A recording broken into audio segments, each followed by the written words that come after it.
So this is an upper body day. Doing a little bit of a deload because been kind of pushing it a little bit, but kind of not following a program. Just kind of doing, trying to fill out what I really want to progress and prioritize. Been in a little bit of a limbo, so still trying to lose weight. Get a little bit more, get a lot more shredded, or I should say not get a lot more shredded, but just get shredded in general, because still a little bit fluffy right now, but decided to pause the seated OHP. I think that I will start to do that as an accessory. I don't think I will. So I will put incline bench press as my primary movement moving forward and try to prioritize that as my main pressing movement for this particular day. And then I will use the seated OHP as an accessory, because I honestly don't care too much about the seated.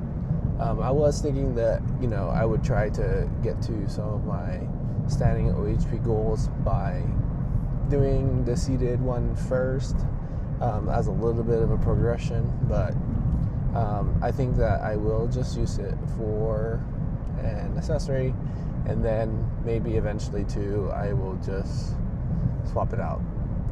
And then we have this super high incline press here.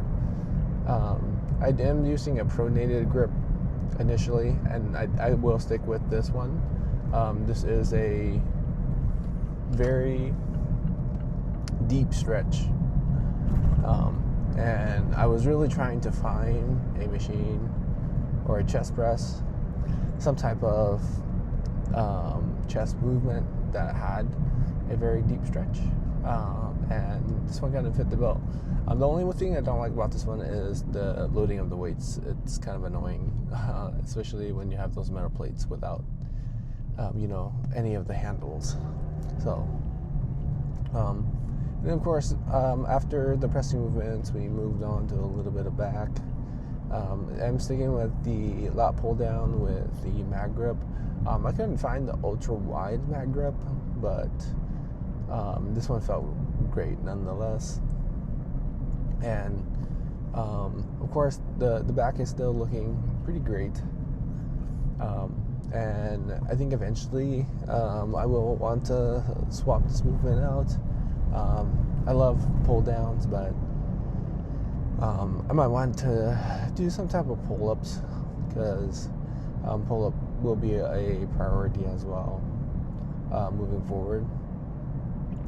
One arm lat row, these felt pretty great on this day, and as you can see here, I did strap up, and of course it's not really a grip thing, but in general you don't want your grip to limit your performance on a back exercise, but I get very, very sweaty, and my hands kind of get a little bit slippery from that, so the straps in general help with that. And then also too, I've never really used straps for back movements before, and so this is really the first time that I'm going to try to commit to doing that, and kind of see how it goes.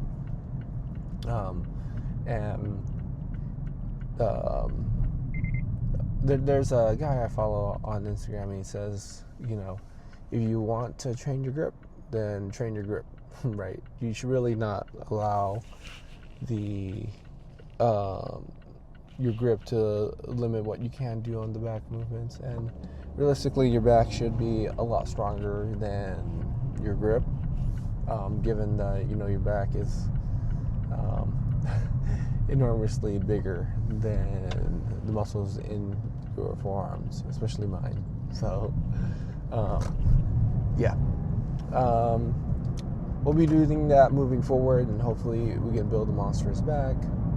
or at the very least maintain what we have right now, because of course building muscle while being on the cut is very hard, especially as a natural, and then especially if you're not locked in with all of your other variables. And kind of speaking of locking in, I feel like in general I really do just need to lock in. Just been kind of twiddling my thumbs a little bit, been kind of off program, trying to figure out what I want to do. A little bit of training ADHD. I'm sorry if it got a little loud. I just got onto the freeway.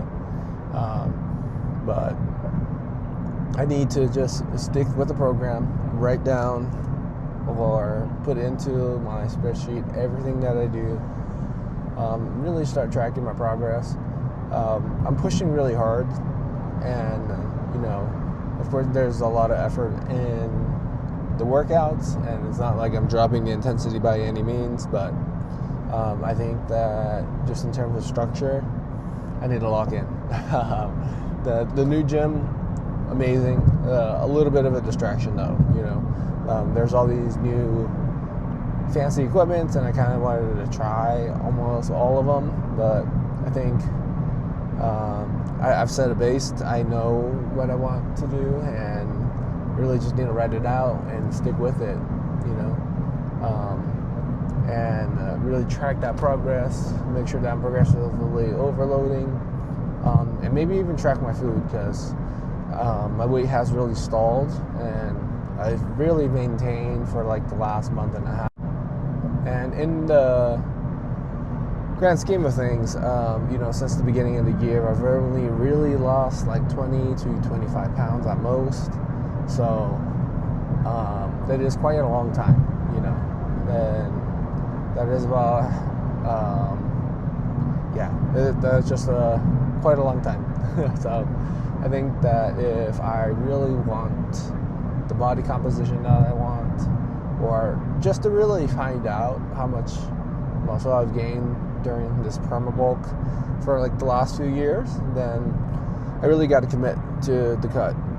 And the cut was pretty encouraging, especially right now. I look a lot better than I did like 20 pounds ago, and I didn't realize how bloated I was. But even now, even though I love the body composition I have, I'm not overly bloated or chubby, especially I see it in my face, but I am also not lean by any means.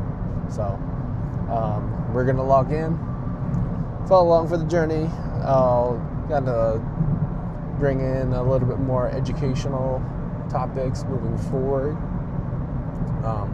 but we will write out the program, follow through, chase them massive pumps, get massive,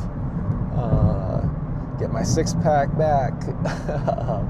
And right now I'm saying that I have abs under the right lighting, under the right conditions, but I need to have a very slim waist again, right? And I think that one of the goals that I kind of want to set is to go down another belt loop, a belt loop on my my lever belt. So I think that would be very telltale sign that I've cut enough weight. But ending off the session a little bit with some posing, have a little bit of the half night lighting in here. So I think things are looking great, but we're gonna lock in, lose like 20 plus more pounds, and then try to mini bulk back up. So I'll catch you guys on the next one. All right, peace out.